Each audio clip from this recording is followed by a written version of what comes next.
What's up, wrestling fans? It's the Emerald Enthusiast, the co-host of the Wayback Wrestling Mania podcast. Here with this unboxing video of the Mattel WWE Legends figure of Molly Holly. Once again, I am not at my usual review station. I am on the road, but I just found this Molly Holly figure on clearance at Target, and I thought she'd make for a very interesting unboxing video, so let's get a closer look at the package details. On the bottom front, it says Molly Holly, and there's the WWE Legends logo. On each side, we get artwork of Molly Holly. On the bottom, there's product information. On the top, we have a partial window where you can see the figure and the alternate head. On the back bottom, we see the other wrestlers who have figures in this wave, and we also see a brief bio of Molly Holly. Here's a close-up of that bio. If you'd like to read this, go ahead and pause the video and do so now. The overall composition of the packaging is adequate, although I feel like the alternate head could have been situated over here with the hands with some smaller artwork of Molly Holly, and this would have allowed us to see the figure and the accessories better. And with that being said, now it's time to bust this figure out of the package and see what's inside.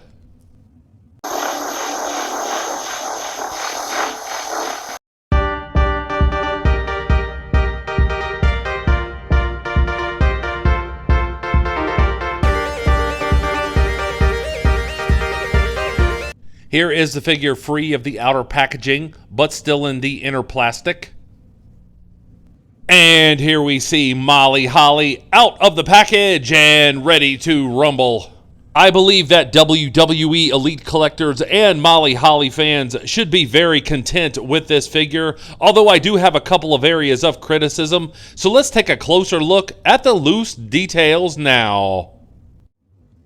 The cape is held in place within the packaging by this tape, and it feels like you could damage the finish on the cape if you just rip this off, so exercise caution. Let's take a look at accessories now, and here you see the alternate head. I really appreciate the sculpting on the hair here.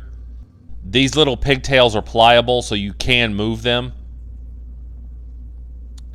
Here's a look at the alternate set of hands. Basic gripping hands, and each one of these hands has this hinged peg, and that gives you greater articulation options. And here we have the cape, and overall I think this is attractive, and it just fastens here. That's Velcro, but it seems to me that I never saw her wear a cape that had white lining. And in the production photos that I saw, the lining of the cape was black, so I'm not sure why that was changed. Let's have a look at the lower body, and in terms of the color scheme, it is very basic. Obviously, it's solid black, but that is accurate to Molly's ring attire. I do appreciate the wrinkles that have been sculpted in, and I think the musculature is accurate, so I really don't have criticisms in terms of the appearance of the lower body. However, the articulation is a much different story. She only kicks forward that far. I really can't get her to step back. The hip area blocks that.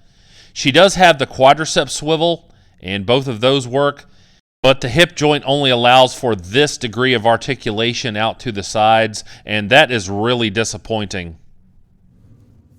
Likewise, the ankle joints are very limited, and some of that is due to the shape of the ring attire. However, one positive is that she does have the double jointed knees, so this figure is capable of getting into a good-looking running pose. Here's a closer look at the torso, and in terms of appearance, I think Mattel did an outstanding job here. You can see the deco here with the logo, and I think that looks really eye-catching. The back is pretty basic. Again, that is accurate to her ring attire. But between that and the color choices, I think that Mattel did a really solid job here. In terms of articulation, the waist pivots back and forth. Unfortunately, she only rocks back that far, and she only crunches forward that much. There's a slight amount of swiveling there with the upper torso, but unfortunately, once again, the articulation is lacking. Let's take a look at the arms now, and I really like this paint choice for the pink sections. I just think that pink and black works well as a color palette. The musculature is accurate to Molly Holly. She was always a sturdy, powerful-looking wrestler, and I think Mattel did that justice here. In terms of articulation, there is excellent movement here at the wrists. She has double jointed elbows, so you can work her arms into this kind of angle, and I really appreciate that. You can certainly have her dropping an elbow. Both arms have bicep swivels. The shoulder joints allow for her arms to go up this far to the side. You can rotate her arms back like this into the big power pose. If you'd like to have her coming off the top rope, you do have that option. And of course, both shoulder joints will allow you to do a 360 with the arms. Here are the empty ports in the forearms as I change over the alternate set of hands. And here is a close-up view of the set of gripping hands. Here's a close-up of the head sculpt, and I think there are more positives than negatives here. I do like that silver paint choice, and I think the likeness of Molly is there. There's just something a little lifeless about the expression. The color choice is very accurate to Molly Holly's hair at the time, and I think that the sculpting work is outstanding. But I feel like the alternate head sculpt has an advantage over this one. In terms of articulation, the head moves easily from side to side, but there's a limited amount of movement up and down, as you can see, and there's only the slightest amount of head tilting. Here's a look at the exposed dumbbell joint, and I did have some moderate difficulty getting the head sculpts off and on the figure. Here's a look at that alternate head sculpt, and I certainly think that it has the edge over the other one. There's just something about the expression that looks more lifelike, and it's really indicative of Molly Holly.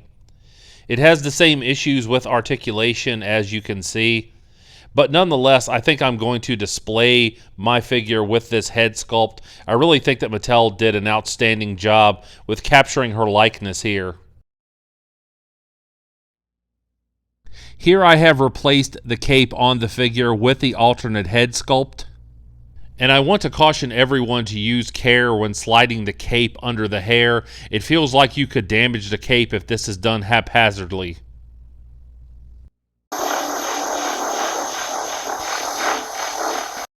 I hope you have enjoyed this review. If so, please like and subscribe. Stay tuned for some articulation shots, and I'll be back with more pro wrestling related content soon. But until we meet again, this has been the Emerald Enthusiast, and thanks for watching.